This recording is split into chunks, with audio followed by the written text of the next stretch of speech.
Hope Logan stood at the edge of everything, her love life in turmoil, her trust unraveling, and the line between truth and deception blurring by the hour.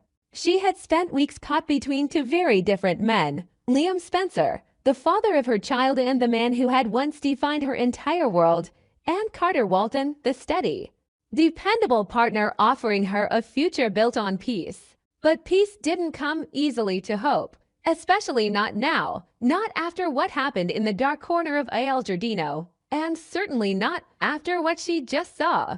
It all started with the kiss. Liam had come to her with sincerity in his voice, regret in his eyes. He spoke of Beth, of the family they once were, of the nights he still dreamt of waking up next to her.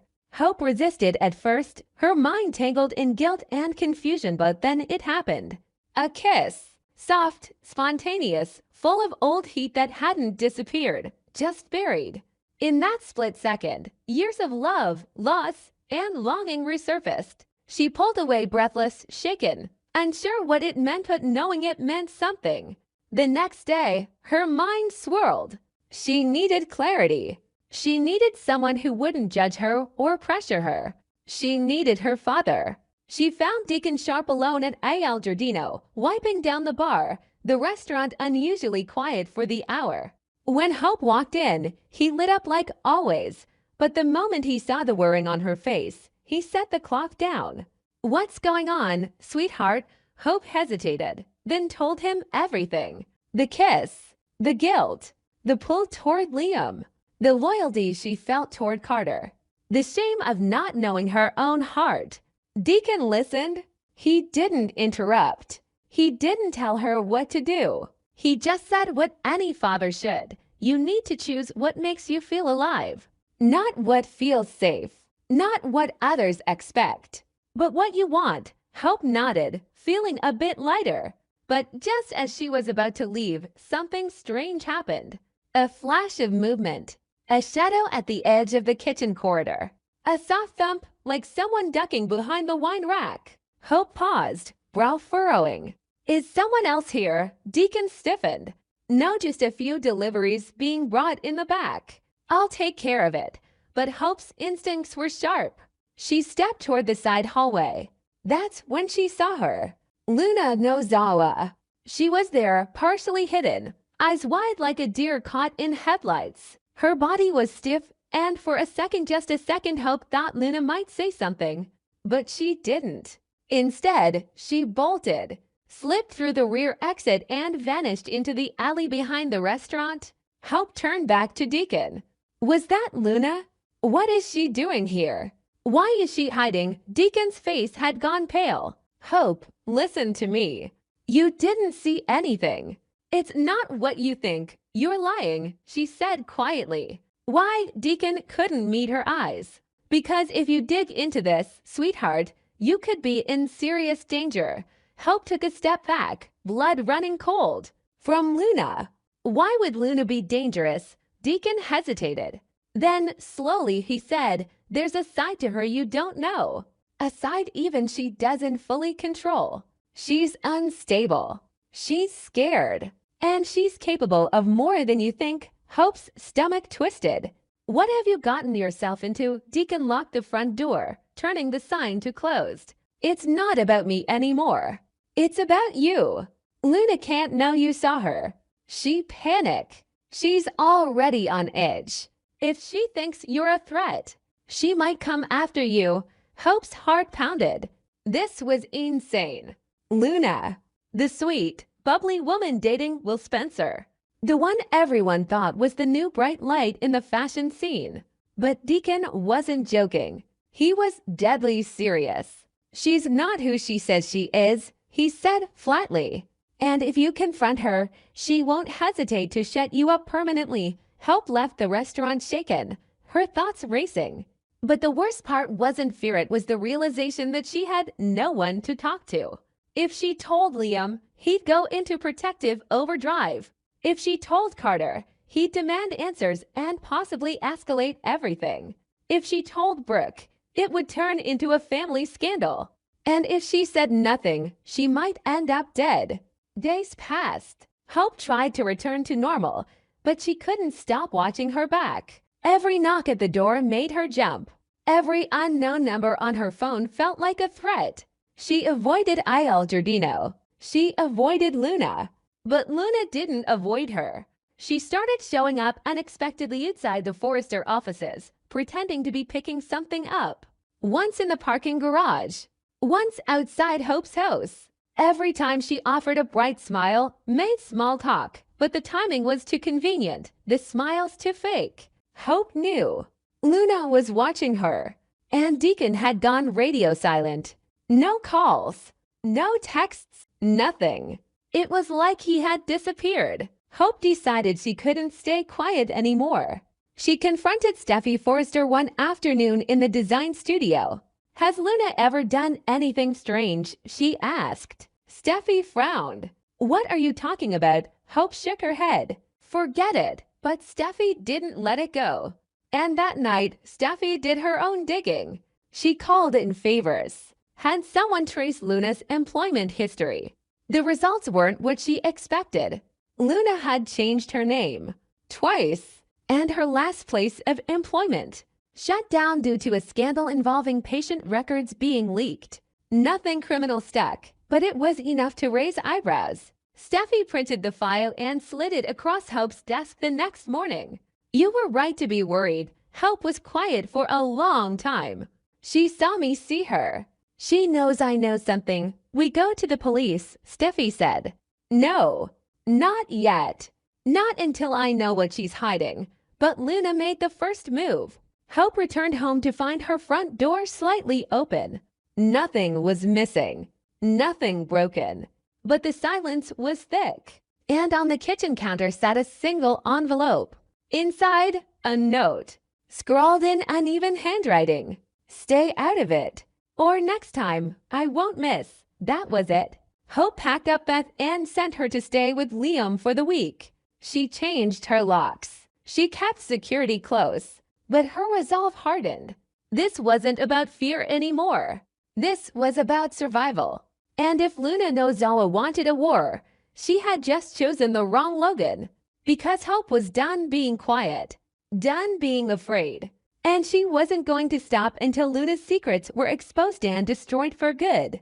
Taylor Hayes is done waiting. For decades, the bold and the beautiful has danced around the eternal triangle of Ridge Forrester, Brooke Logan, and Taylor Hayes.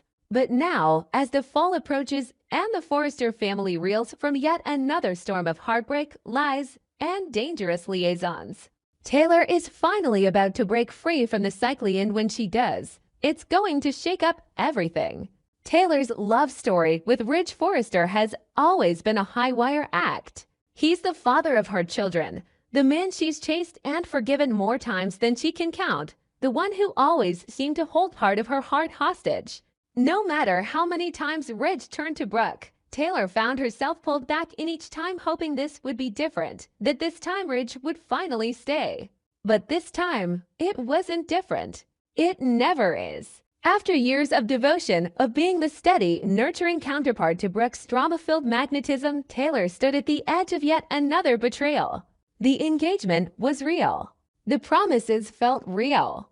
But deep down, Taylor always knew that Ridge's heart had never completely let go of Brooke. And after a dangerous incident in Napleton that nearly cost Ridge his life, his clarity came screaming back. He wanted Brooke. Again.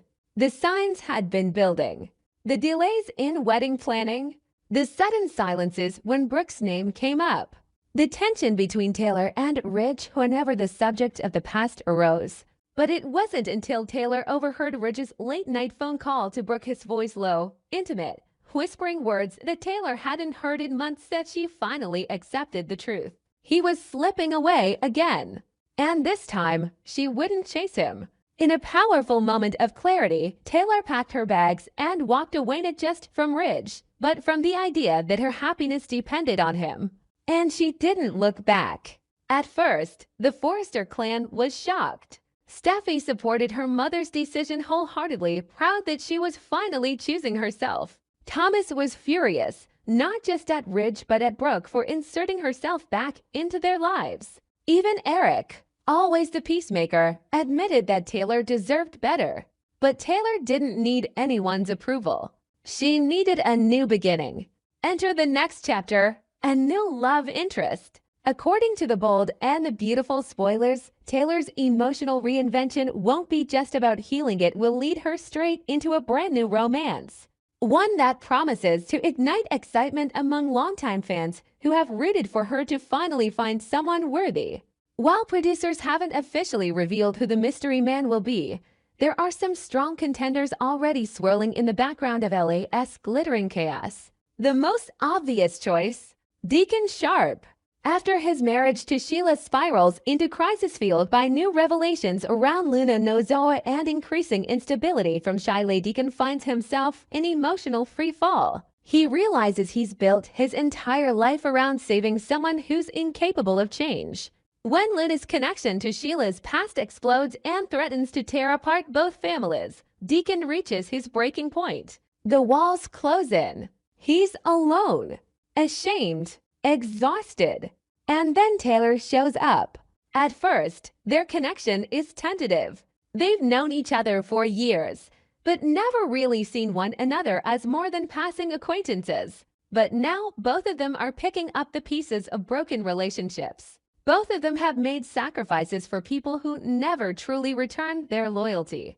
And in that shared space of disappointment and hard-won wisdom, a spark forms. One evening at Al Giardino, Taylor runs into Deacon sitting alone at the bar. His eyes are tired. Hers are sharper than ever. They talk about their kids, their exes, their regrets. And by the end of the night, they're laughing innocently, laughing for the first time in weeks. Taylor walks away thinking about him. Deacon watches her leave and wonders what it would be like to be with someone who isn't dangerous, chaotic, or cruel. The idea grows. But Deacon isn't the only name being floated. There's also speculation about Jack Finnegan's ex-husband and biological father of Finn, who has been off the radar since his affair with Sheila was exposed. Jack's return to LA could spark fireworks. Like Taylor, he's a parent trying to rebuild his life after disgrace. He understands pain, guilt, and the struggle for redemption. And if Taylor sees past his mistakes, there's potential for an intense, layered romancone built not on fantasy, but onto flawed people daring to start over. Then there's the wild card, a new character entirely.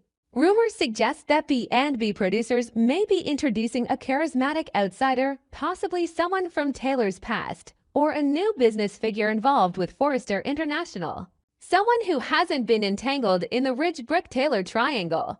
A clean slate, a fresh narrative. Whoever it is, this man won't just be a rebound. He'll be something Ridge never was, consistent. Fans have long begged for Taylor to be given a love story that doesn't begin and end with Ridge. A relationship where she isn't second best, where she isn't waiting.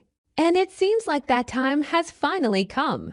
Meanwhile, Ridge's life begins to spiral again. He gets what he wants: Brooke's forgiveness, her arms, her home, but he can't shake the feeling that something is missing.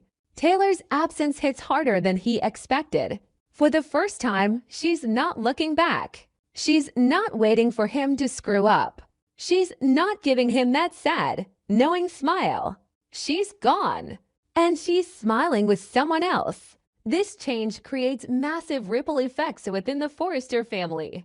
Steffi throws her support behind her mother's new relationship, publicly blasting Ridge for letting her down again. Thomas, despite his own drama, becomes fiercely protective of Taylor's new man, making it clear to Ridge that his mother deserves happiness without interference. Even Hope, still navigating her own complicated love life, expresses admiration for Taylor's strength. As the fall storylines heat up, expect Taylor's love life to take center stage. Brooke and Ridge may be back together for now, but the spotlight is shifting. Taylor is no longer the woman scorned. She's about to become the woman desired, and not because she's chasing someone who can't love her fully, but because she finally stopped settling for less. What lies ahead? A whirlwind romance. A dramatic reveal. Jealousy from unexpected corners. Perhaps even a surprise proposal. But one thing is certain, Taylor Hayes is rewriting her love story. And this time, she's the one being chosen. Stay tuned. The best chapter of her life is just beginning.